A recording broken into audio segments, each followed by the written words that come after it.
एक बार फिर से आपका स्वागत है आपके अपने ही चैनल लर्निंग विद सुनील में। आज के इस वीडियो में हम लीव रूल से रिलेटेड टेस्ट एमसीक्यू टेस्ट को कंप्लीट करेंगे। और लीव रूल का ये पहला वीडियो है जिसमें कि सेट 1 लीव रूल का, जिसमें हम क्वेश्चन नंबर 1 से लेकर क्वेश्चन नंबर 20 तक डिस्कस करेंगे। तो क्वेश्चन स्टार्ट करते हैं, देखते हैं पहला क्वेश्चन क्या है। Extraordinary leave granted on medical certificate may be commuted retrospectively into leave not due subject to provision of.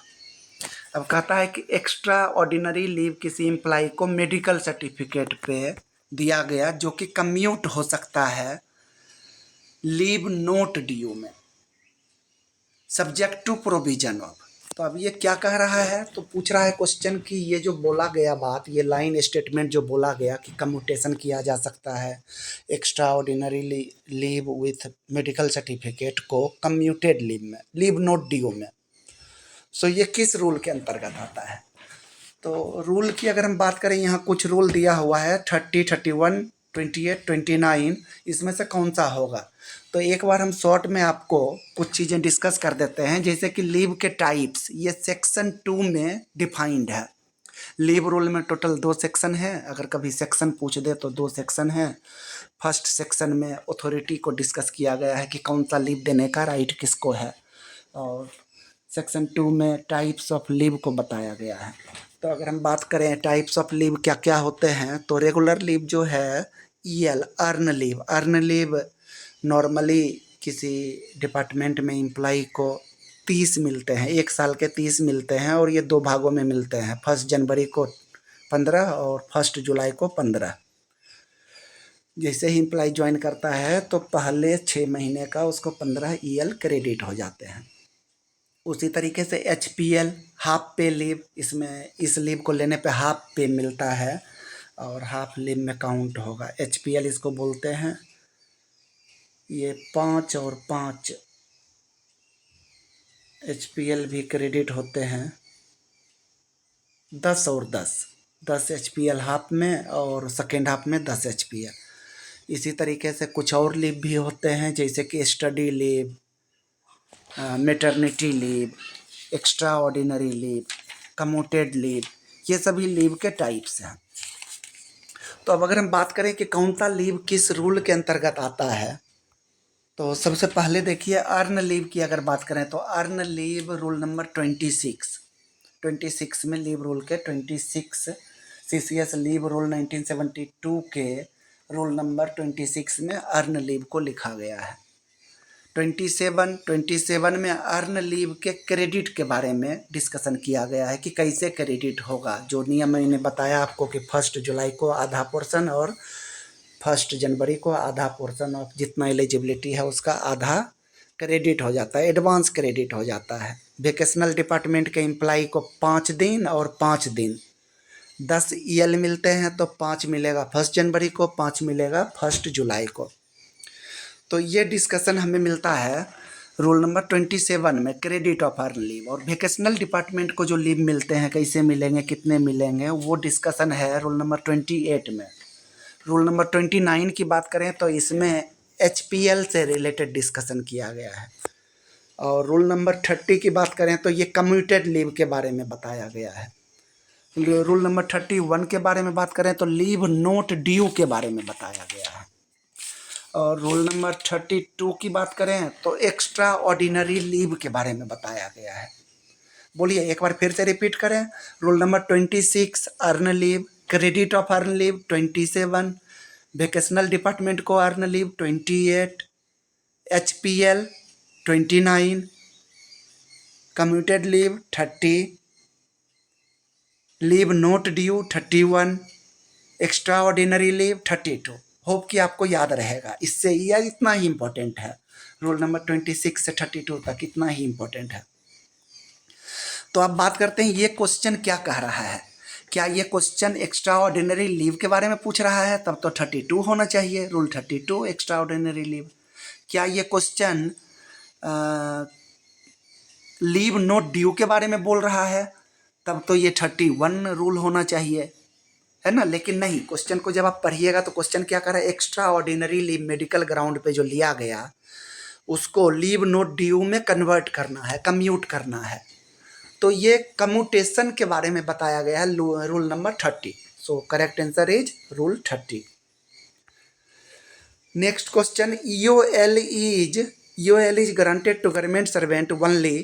EOL extraordinary leave, extraordinary leave किस केस में मिलता है, तो अगर किसी एम्प्लॉय के पास कोई भी छुट्टी नहीं है तो भी मिल सकता है, या अगर एम्प्लॉय के पास छुट्टी है भी और एम्प्लॉय वो रिटर्न में रिक्वेस्ट करता है कि मुझे EOL ही चाहिए, मैं EL नहीं ख़त्म करना चाहता, मैं ये लीव नहीं लेना चाहता, तो इसे केस में भी मिल सकता है। तो ऑप्शन सही ऑप्शन देखिए यहाँ, when no other leave is admissible और ऑन रिक्वेस्ट, एम्प्लॉय के रिक्वेस्ट पे भी मिल सकता है। नेक्स्ट देखिए क्या है, CCS leave rule will apply to government servant while on temporary transfer to Indian railway. Temporary transfer to Indian railway means deputation पे चला गया इंडियन रेलवे में, तो लीव रूल पेरेंट डिपार्टमेंट का ही चलता है तो मिलेगा। Temporary transfer to state government, state government में चला गया एम्प्लॉय, ठीक है, लीव रूल अप्लाई होगा।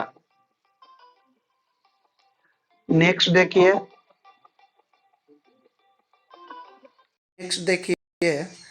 Foreign service within India, India के अंदर अगर फॉरेन सर्विस में है तो लीव रूल पेरेंट डिपार्टमेंट का ही चलता है। अगर इंडिया से बाहर है तो फिर वहाँ का चलेगा। तो यहाँ पे क्या हो जाएगा, ऑल ऑफ द एबव, सभी केस में। नेक्स्ट है, what is the maximum amount of study leave. Study leave CHS officer को तो ज़्यादा मिलता है 3 साल तक, और PhD करने के लिए ज़्यादा मिलता है 28 महीना तक। नॉर्मली कितना मिलता है, मैक्सिमम 24 महीना। वही क्वेश्चन है, पूरा हमने नहीं पढ़ा। What is maximum amount of study leave which can be availed by a government servant other than CHS officers in his entire service. Entire service में कितना मिल सकता है, तो 24 महीना। The date on which CCS leave rule 1972 came in to effect. कब आया था CCS leave rule 1972 came in to force on 1 June of 1972। So option देखिए C, 1 June 1972। A government servant who retired on invalid pension if reemployed is allowed to count his service for leave. If, अब इसका option देखिए, invalid pension पे कोई government servant retire हो गया और फिर से री एम्प्लॉयड हो गया, तो उस केस में is allowed to count his service for leave. उसका सर्विस जो है सो लीव के लिए काउंट होगा, कैसे, तो he is allowed to count his service for pension if he is allowed to count his service. तो यही हम ऑप्शन देते हैं, अगर पेंशन के लिए अलाउड होता है, काउंट होता है, तो लीव के लिए भी होगा। ही is allowed encasement of leave, he is allowed carry forward of leave, तो हम ऑप्शन देते हैं सर्विस फॉर पेंशन के लिए अगर अलाउड होगा तो लीव के लिए भी होगा। नेक्स्ट देखिए, CCS leave rule 1972 applies to a person serving under central government on deputation from a state government. कोई स्टेट गवर्नमेंट का एम्प्लॉय डेप्टेशन पे आया सेंट्रल गवर्नमेंट में, तो कहता है कि CCS leave rule 1972 applies to a person serving under central government on deputation from a state government. तो कहता है कि for the rest of his service, बाकी बचे सर्विस के लिए CCS लीव रूल अप्लाई होगा, तो नहीं, फॉर ए लिमिटेड ड्यूरेशन के लिए हो सकता है, लिमिटेड ड्यूरेशन के लिए होगा, पूरे बचे हुए सर्विस के लिए नहीं होगा। From the date of his joining state government के लिए, जब स्टेट गवर्नमेंट ज्वाइन कर लेगा तब फिर CCS क्यों होगा, तो बीज फॉर लिमिटेड पीरियड, जितने दिन यहाँ काम करेगा उतने दिन CCS लीव रूल अप्लाई होगा। What is the maximum period of leave of any kind which can be allowed to a government servant? किसी गवर्नमेंट सर्वेंट को कितना मैक्सिमम टाइम ऑफ लीव मिल सकता है, सब लीव को मिला करके भी कितना ले सकता है मैक्सिमम, तो बोला गया कि 5 साल इसका टाइम है। 5 साल तक अगर कोई गवर्नमेंट सर्वेंट 5 साल से ज़्यादा लीव पे रह जाता है तो उसको डीम्ड टू रिटायरमेंट मान लिया जाएगा, उसको रिटायर मान लिया जाएगा। What is the reason for not denying earn leave during the last 10 year of service? ऐसा कहा जाता है कि जब एम्प्लाई 50 ईयर्स को पार कर लेता है, मतलब रिटायर होने में 10 साल ही बचे हैं, 10 साल से कम बचे हैं, लास्ट 10 ईयर में लीव अप्लाई किया तो उसको डिनाई नहीं किया जाता है, उसको दे दिया जाता है। तो उसका रीज़न क्या है? तो यहाँ पे आप कंफ्यूज नहीं होइए, इसका रीज़न बहुत ही क्लियर है कि एम्प्लाई रिटायर होने वाला है, उसके पास जितना लीव रहेगा गवर्नमेंट को उतना अमाउंट उसको पे इन कैश करना पड़ेगा। तो उसके एकमलेशन को कम करने का एक पर्पस होता है, to decrease the accumulation of earn leave. बिल्कुल यही होगा, इसमें कुछ भी कंफ्यूज नहीं होना है कि एम्प्लाई को थोड़ा सा फेवर किया जाता है या कुछ ऐसा कुछ नहीं है। गवर्नमेंट अपना सोचती है कि अगर वो लीव ले लेता है तो बेटर है, हमें पेमेंट कम करना पड़ेगा। एकमलेशन ऑफ लीव, उसका जो एकमलेशन है लीव का, उसको थोड़ा कम करने के लिए। An authority competent to grant leave is contained in first schedule. कौन से शेड्यूल में? 2 शेड्यूल मैंने बताया आपको। फर्स्ट शेड्यूल में कंपिटेंट अथॉरिटी को डिफाइन किया गया और सेकेंड शेड्यूल में टाइप ऑफ लीव को बताया गया है। Paternity leave is allowed. 2 तरह के लीव होते हैं, एक पेटर्निटी और मैटरनिटी। पेटर्निटी मेल एम्प्लॉय को मिलता है 15 दिन। जब 2 सर्वाइविंग बच्चे का जन्म होता है तो उसके 15 दिन, जन्म के 15 दिन पहले से, probable 15 days, expected date of birth के 15 दिन पहले से लेके 6 महीना आगे तक, जब तक बच्चा 6 महीने का हो जाता है तब तक 15 दिन का वन स्ट्रेच में लीव लिया जा सकता है, जिसको कि पेटर्निटी लीव कहते हैं। आंसर क्या हो जाएगा? B, 15 days. How many schedules does the CCS leave rule contain? ये मेरे अनुसार तो 2 ही होना चाहिए, मैं कंफर्म नहीं हूँ। 2 शेड्यूल मैंने बताया। फर्स्ट शेड्यूल में अथॉरिटी को डिफाइन किया गया है और सेकेंड शेड्यूल में टाइप ऑफ लीव को डिफाइन किया गया है।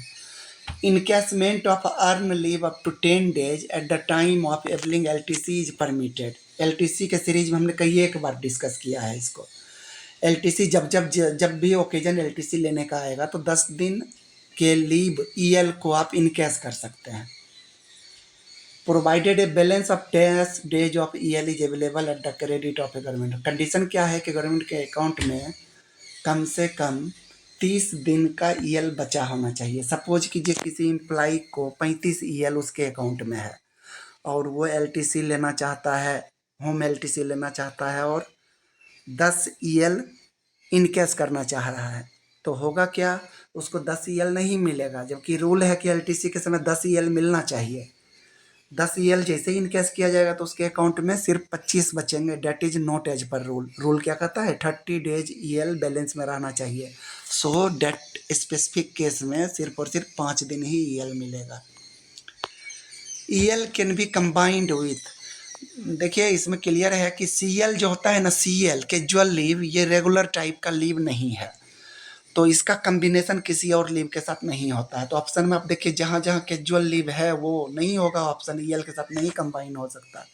कैजुअल लीव, इसमें बी में भी कैजुअल लीव मिल गया, इसमें कैजुअल लीव नहीं है, बाकी सब कंबाइन हो सकता है। डी में भी कैजुअल लीव है, तो C is correct answer.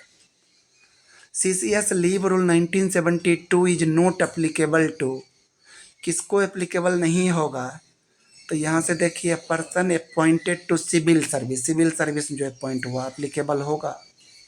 Employ of non statutory departmental canteen, इसको भी दे दिया गया है, इस पे भी लागू होगा। नॉन स्टेटरी डिपार्टमेंटल कैंटीन वाले को भी लागू होगा। Government servant appointed in subordinate of central government, central government के सबऑर्डिनेट में कोई गवर्नमेंट सर्वेंट ज्वाइन करता है उसको भी होगा। Person paid from contingency, contingency से जिसको पे हो रहा है उसको नहीं, उस पर नहीं लागू होगा। According to leave rule, an authority competent to grant leave cannot refuse or revoke a leave applies under। अब यहाँ से देखिए इसमें से कौन सा आपका रूल पहचाना? रूल नंबर 7, रूल नंबर 7 कहता है कि leave is not your right, ये आपका अधिकार नहीं है कि आप, मैटर ऑफ राइट नहीं है कि आपको लीव मिलेगा ही मिलेगा, आपको लीव चाहिए, ऐसा आप अधिकार नहीं दिखा सकते उस पर। अगर गवर्नमेंट को आपकी ज़रूरत है तो आपका लीव कैंसिल किया जा सकता है, आपको ड्यूटी पे बुलाया जा सकता है। तो ये है leave rule number 7। Rule number 27 की बात करें तो मैंने ऑलरेडी बताया कि 26 और 27 ये अर्न लीव से रिलेटेड है, 26, 27, 28। तो ये भी नहीं होगा। अब बचा कौन सा? Roll number 15। 15 मेरे ध्यान में फ़िलहाल तो नहीं है, ध्यान में आने पे हम बता देंगे।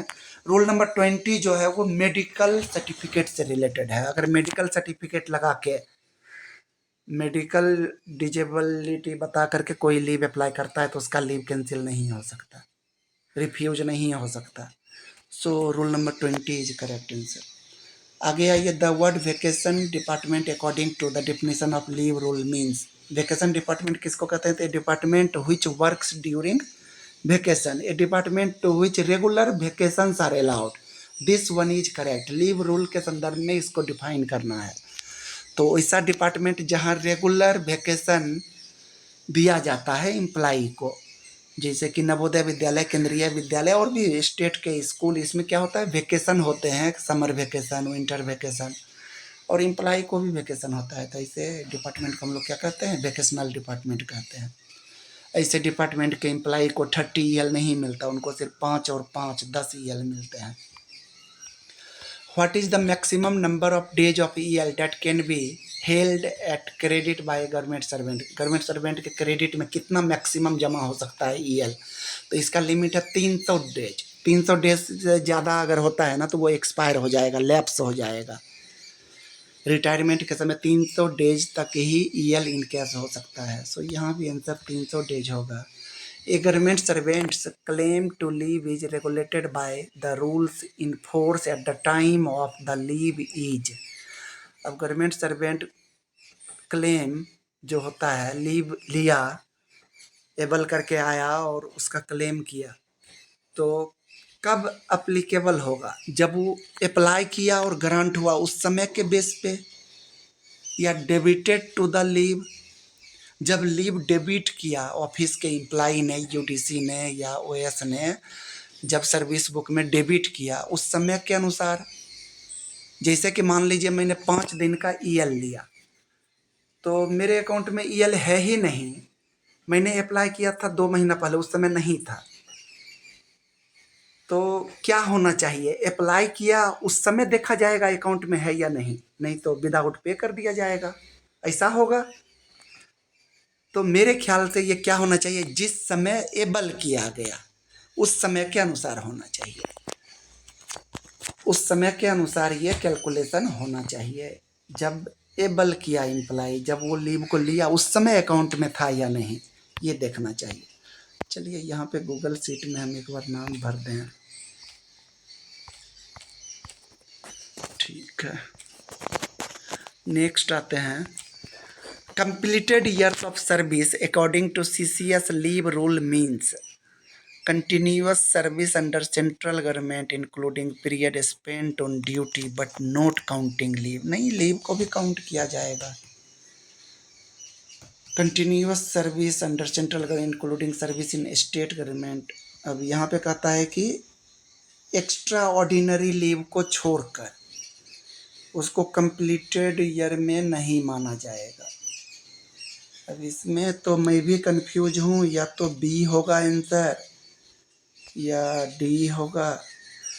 Continuous service under central government including service in state government, मैं अभी डी को ही लेके चलता हूँ। सेंट्रल गवर्नमेंट में जितना सर्विस किया वो काउंट होगा, और स्टेट गवर्नमेंट में डेप्यूटेशन हो गया, उसको जितना दिन किया वो होगा। देखते हैं, गलत भी हो सकता है ये, इसको चेक कर लिया जाएगा। तो चलिए सबमिट करते हैं। 20 क्वेश्चन ये था, 20 में एक बार स्कोर देखते हैं और देखते हैं क्या क्या गलत हुआ। 17/20, तो 17 क्वेश्चन यहाँ पे मेरा सही हुआ है, पहला क्वेश्चन ही गलत हो गया। रूल नंबर 31 कहता है कि extraordinary leave granted on medical certificate may be commuted retrospectively into leave not due to provision of। अब यहाँ पे क्वेश्चन तो चकमा दे रहा है। अब क्वेश्चन को आप पढ़िए। अगर ये ऐसा कह रहा है कि लीव नोट ड्यू में कन्वर्ट किया जा सकता है, तो ये लीव नोट ड्यू कौन से प्रोविजन में? अगर ऐसा कह रहा तब तो 31 होगा। मैंने सारा कुछ डिस्कस किया था। कम्यूटेड लीव 30 में है, तो मेरे ख्याल से तो क्वेश्चन जो है ना वो कम्यूटेशन के बारे में बोल रहा है कि लीव जो कम्यूट होगा ये कौन से प्रोविजन में है, कम्यूट किया जा सकता है लीव, एक लीव को दूसरे में। तब तो आंसर 30 होना चाहिए। लेकिन अगर ये कह रहा है कि लीव नॉट ड्यू किस में है, कौन से रूल में, तब 31 होगा। खैर एनीवे, बाकी सब सही है। एक ये गलत हुआ, एक लास्ट वाला गलत होगा, मुझे ऐसा लग ही रहा था। बाकी देखते हैं। एक यहाँ पे गलती हुआ है, a government servant's claim to leave is regulated by the rules in force at the time of leave is applied and granted. जिस समय अप्लाई और ग्रांट हुआ उस समय के अनुसार रेगुलेट किया जाएगा। ठीक है, इसको एक बार हम देखेंगे। कंप्लीटेड ईयर ऑफिसर, ये तो मुझे लग ही रहा था। Including extra ordinary leave, extraordinary leave अगर अलाउ कर दिया जाता है तो इसको, ये जो होगा ना, कंप्लीटेड ईयर ऑफ सर्विस होगा। होप कि आप सबने एंजॉय किया होगा। Thank you, thanks a lot.